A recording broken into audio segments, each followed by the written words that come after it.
Hi, Steve and Caleb here, bringing you another edition of Smyth Busters. And today, let's talk about muzzle brakes and AR-15s. And the myth is? Yes, so this is one that we're kind of tackling because we're just sick of hearing it, to be honest with you.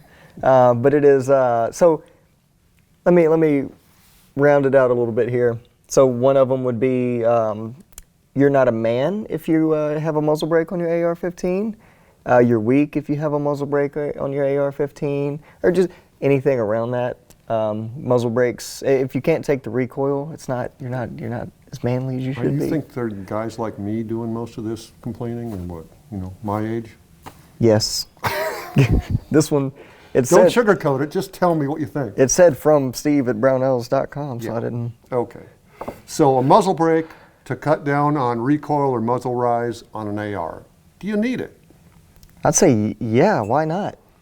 The less recoil, the better in almost every circumstance. Okay, but a lot of people just go to the range and they boom, boom, boom, 1 second intervals. Muzzle rise isn't a factor. Sure, and especially if you're only going to shoot, maybe 5 rounds, but it's way cooler if you're shooting still and you can actually watch the rounds hit the target. Right. It's a whole nother experience. Right. Just like on a varmint rifle. You can keep the crosshairs on the target and see where you missed or where you hit. I was going to get to that. That's another huge bonus as to having a muzzle device to mitigate that recoil. So a lot of competition shooters will tell you just that. It's great to have.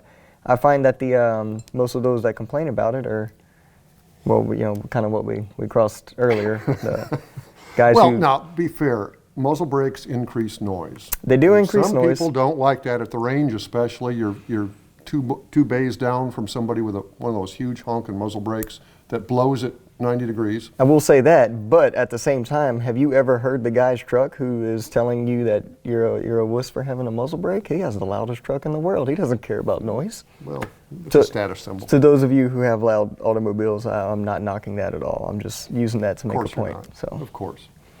So I think, all in all, it's a pretty good idea. Now, I don't need a super effective muzzle brake on my ARs. I'll put a brake on there, but nothing special. Sure, I get that. But if you're competing, you want the best thing you can. Like that JP tank brake that just stops everything. Yeah. Probably pulls the gun forward. Yes, because the shorter amount of time you have to take in between those shots, the more shots you're going to be able to get on target accurately. Right, just like the pistol world, where you're competing and you're shooting fast, multiple shots, and you don't want a lot of recovery time between each shot, and you're not Jerry Michlik. So you need something, you need a comp up there. We are definitely not all him, so we can use all the help we can get. So we're going to have to call that myth pretty much busted. Oh, absolutely. I don't even know why we did this video. Well, muzzle brakes are not for everybody. Like I said, there's a lot of noise involved, but still, they do help keep that muzzle down, keep you on target. So, yes, they're for me and they're for all of you out there, but they're not for everybody. If you use a muzzle brake, or if you refuse to use a muzzle brake, please put it in the comments. We'd like to hear why. We'd love to hear why. Thanks for watching. We'll see you next time when we bring you another edition of Smyth Busters.